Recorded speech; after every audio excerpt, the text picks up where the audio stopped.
I know who did it. And I'm gonna tell them everything.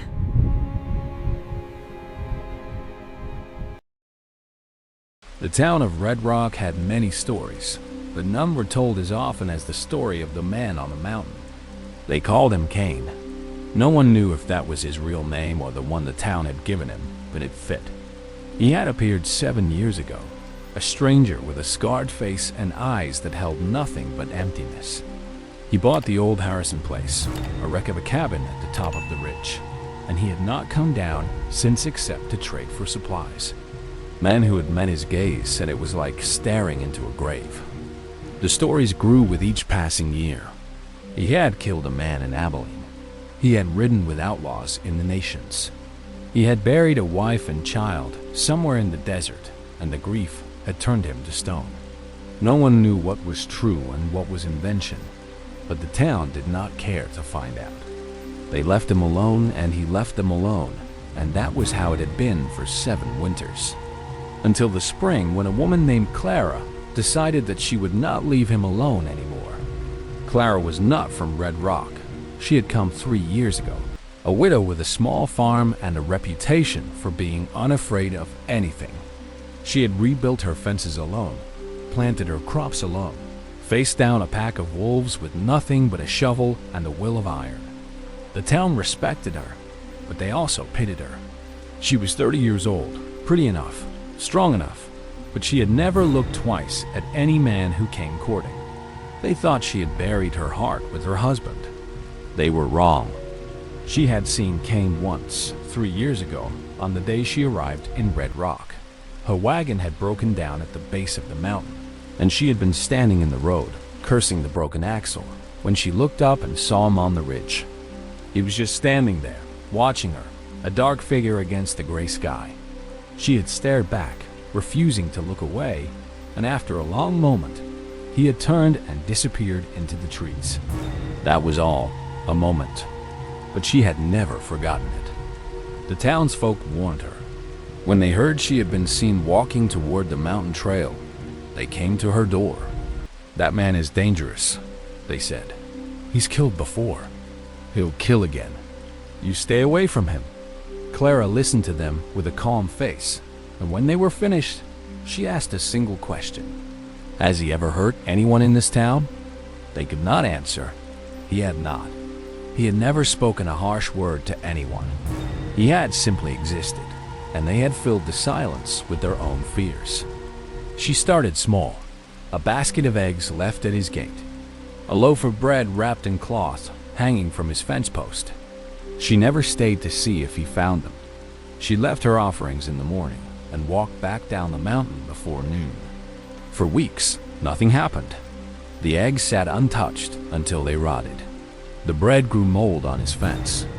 She kept leaving them anyway, day after day, refusing to be discouraged by the silence that answered her. Then one morning, she found the basket empty. The eggs were gone. The bread was gone.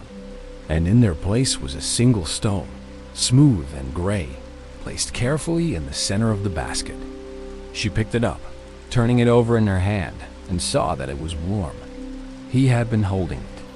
He had taken her gift, and he had left her something in return. She smiled for the first time in 3 years, a real smile, and that afternoon she climbed the mountain with nothing in her hands but the stone. She found him at his gate, waiting for her. He was taller than she remembered, broader, his face marked with scars that told stories she could not read. His eyes were the color of winter, cold and distant, but they were watching her with something that was not quite anger. "You're the one who leaves things," he said. His voice was rough, unused to speaking, a sound like stones grinding together. She nodded. "I'm Clara." He stared at her for a long moment, then turned and walked back into his cabin without another word. She did not follow. She stood at the gate, the stone still in her hand, and waited. Minutes passed. The sun moved across the sky. She did not move. Finally, the door opened again, and he stood in the doorway, something in his hand. He walked toward her slowly, and when he reached the gate, he held out his hand. In his palm was a small carving, a bird with its wings spread. carved from the same gray stone she held in her own hand. He placed it in her palm, closed her fingers around it, and walked away. She returned the next day, and the day after that, and the day after that. She did not bring gifts anymore. She brought herself.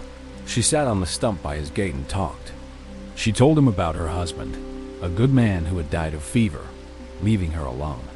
She told him about her farm, the chickens, the garden, the fence that always needed mending.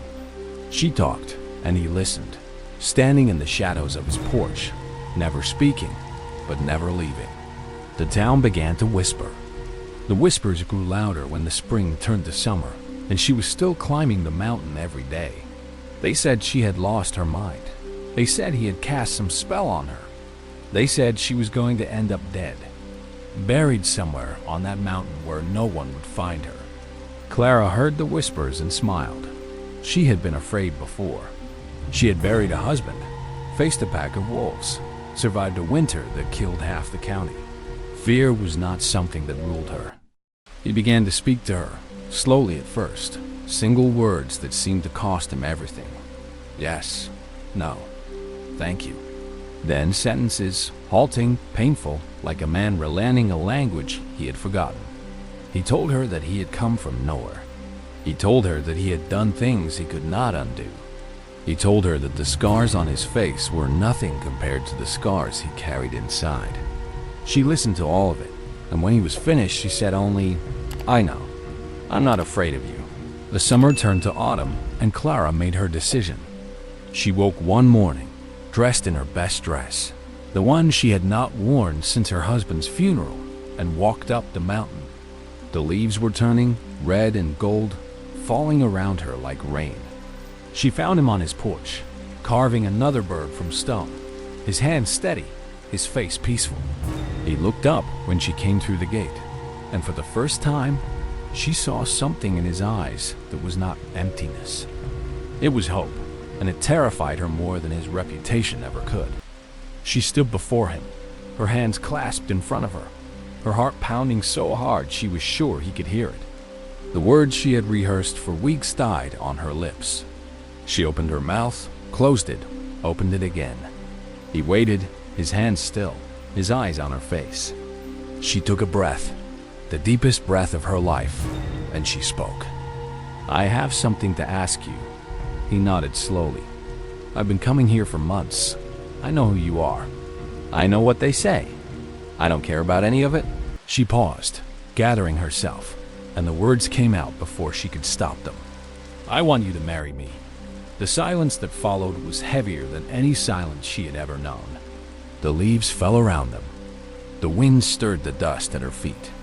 He stared at her, his face unreadable, his hands frozen over the stone bird. She thought she saw something crack in his expression, something that looked like pain, but it was gone before she could name it. He set down the carving and stood. He walked to the edge of the porch, close enough to touch her, close enough that she could see the scars on his face, the lines around his eyes, the color of his gaze. She did not flinch. She did not look away. She stood as she had stood against wolves in winter and a town full of whispers. He raised his hand slowly, and she thought he was going to touch her face. Instead, he reached past her and picked a single red leaf from her hair, holding it in his palm as if it were something precious. He looked at the leaf, then at her, and his voice when he spoke was softer than she had ever heard it. "I am not a good man," he said. "I have blood on my hands. I have ghosts in my bones. I have nothing to offer you but a broken cabin and a name that will never be clean." She opened her mouth to answer, but he held up his hand, stopping her. "You should leave," he said. "You should go back down that mountain and find a man who can give you what you deserve." She did not move. "You don't get to decide what I deserve," she said, her voice steady. "I've been alone for 3 years. I've buried a husband. I've faced wolves in winter in a town that talks about me the same way they talk about you. I know what I want. I've always known." She stepped closer, so close that she could feel the warmth of him, so close that she could see the pulse beating in his throat. "Now answer me. Yes or no?" He looked at her, and for a moment, she saw the man behind the scars, the man who had been waiting for someone to see him. He closed his eyes, and when he opened them, they were not cold anymore. They were the warmest thing she had ever seen. He reached out and took her hand, his fingers rough against hers, and he spoke 4 words that the town of Red Rock would repeat for generations. I have been waiting. That was all. 4 words. But in them, she heard everything. The years of silence, the loneliness, the hope he had buried so deep he had forgotten it was there. She smiled, and for the first time in 7 years, he smiled too. They were married on the mountain, at the gate where she had left her first basket of eggs. No preacher came, no witnesses. Just the 2 of them, standing beneath the autumn trees, speaking vows that needed no audience. She wore a crown of red leaves in her hair, and he wore a clean shirt she had made for him. And when he kissed her, the town of Red Rock held its breath. They moved into the cabin together, and the rumors did not stop, but they no longer mattered. The man they had feared became a man who grew vegetables, who fixed fences, who walked into town with his wife on his arm, and nodded to the people who still crossed the street to avoid him. He did not care. He had waited 7 years for her, and she had walked up a mountain to find him. And nothing the world could say would ever be louder than the 4 words that had changed everything.